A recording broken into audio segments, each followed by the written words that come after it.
But there are some things that, you know, the NERC must anticipate. So, for instance, when you wind down a CAPME program, for instance, you would know that there are people who have paid and, you know, are yet to receive their meters. What was the plan for those people? Okay. Normally what happens is that we get the end result of actions that are planned. We actually gave the discourse a period of 3 months, effectively, to effectively meter all of the customers that have paid for meters. And presently we are, you know, requesting for the reports of all customers that actually paid for. That's 3 months from November the 1st? No, we gave them 3 months before November the 1st. So we gave them enough time to meter all of these customers. And I'm sure you notice all around the country there was some frenzy of metering going on. This was, you know, as a result of, you know, the instruction given to them to wind up the CAPME program, since they are not, of course, for those who have paid.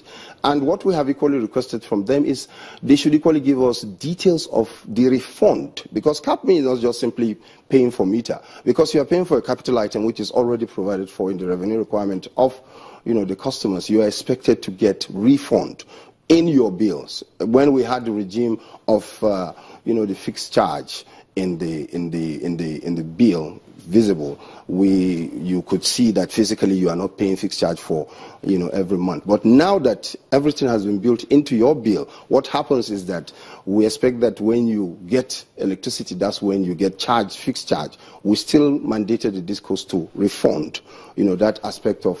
So are you saying then that in that 3 months, the discos were expected to have meted everybody who had paid for them for their meters under the CAPME program? Absolutely. What you're saying is that there shouldn't be anybody who is left unmetered. Now, if you still have these kinds of people. Well, that's a beautiful scenario for the nice people, that is our enforcement people, because we will, if we get such reports, of course, it's an immediate infraction. What should those people do right now? They should get in touch with, first and foremost, they get in touch with the DISCO, write to them, and if such, and they could copy, of course, you know, the commission. Of course, the forum office is there. They could equally approach the forum office and say, this is my situation, and we will definitely take action. Now, a lot of Nigerians, I quickly want to move away from that issue. A lot of Nigerians dread the dry season. They believe it's the time of the year when electricity supply drops to their homes. And a lot of people are already beginning to complain that right now, electricity supply has dropped drastically in many areas of the country. I do not know if it's as a result of the dry season, but in many areas they're complaining about that. Are you aware of this particular trend? And do you think that DISCOs should issue a notice if they know that electricity is going to be dropping towards a certain period? Well, basically the task for informing customers of trends, of course, is that of the DISCOs. And we are very well aware of the situation. We have our hydros probably running low, and this is a period when the thermal stations are expected to probably boost up. But of course, because of the situation we have, of course, in the Niger Delta area, we don't have thermal supply, you know, to optimal. Of course, it is part of regulation too, like I said, for DISCOs to constantly keep their customers aware or informed of, you know, goings on. And I must confess, even though it's not particularly too noticeable, they have been doing so, because we have a unit within the commission that monitors, you know, the issue of customer enlightenment for whatever it is. Even this aspect of CAPME, we had given them directives to inform their public, the general public, of the winding down of CAPME, and to inform them about, you know, the next stages with respect to, you know, metering them. And of course, we are monitoring this, and we believe that this aspect that you mentioned again, we will reiterate it as part of, you know, operational requirements by the DISCOs. Lagos has some questions for you. The thing is that Nigerians have questions, and if you look at what is happening, and you look at the power report that comes almost on a daily basis from maybe the office of the Vice President, it doesn't really look as if the generation is going down, even though we are in the dry season. It means that something is really not working. But if you look at the front pages, the DISCOs are more or less like have declared war on the people. So if we have NERC there, and for so many, the switch is turned off for those who have meters, and for those who are also willing to pay without meters, the switch is also turned off by just a single act by some of these discos. What is the NERC doing in the case where a lot of people have losses, have incurred losses as a result of what the discos are doing? And at this point in time, they seem to have been left with their own problems. So are you aware of what is happening with what we're getting to see on the front pages of dailies today and even before now?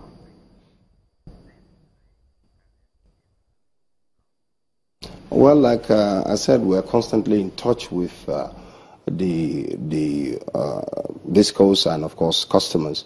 Not too long ago, we even got a report from the Honorable Minister, patched directly to the acting CEO with respect to certain discos, that a lot of complaints are coming from, especially with respect to billing. Ironically, like you mentioned, we've noticed an increase, of course, in generation.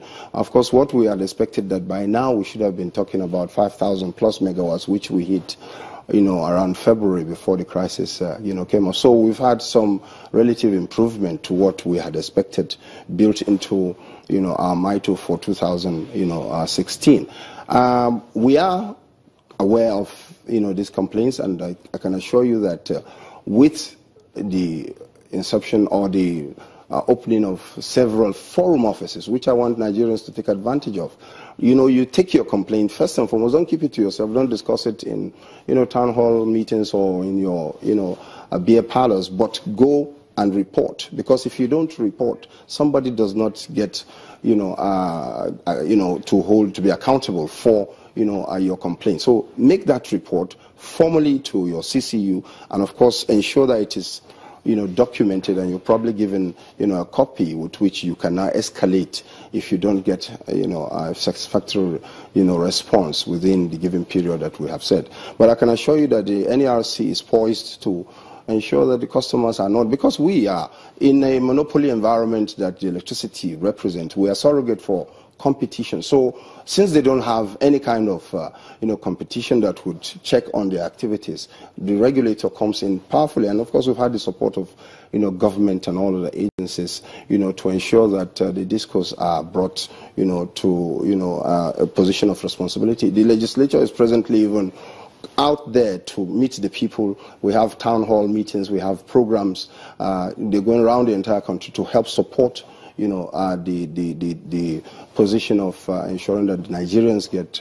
quality electricity for affordable price. It is important equally to say on the side of the customers that please pay your bills. Don't wait until somebody comes harassing you, and of course don't in any way tamper with meters, because meter bypass has become a critical element, especially for prepaid customers, because the meter is left with you at your control, and all the operator does is probably to ensure that he checks on your monthly consumption. What we have seen is really something to really be concerned about, the rate of meter bypass in some of distribution networks. At this point, we have to say thank you so much for coming on Sunrise Daily. We've been speaking with Pt.2 Shuaibu, who is AGM Customer Service Standards at the Nigeria Electricity Regulatory Commission.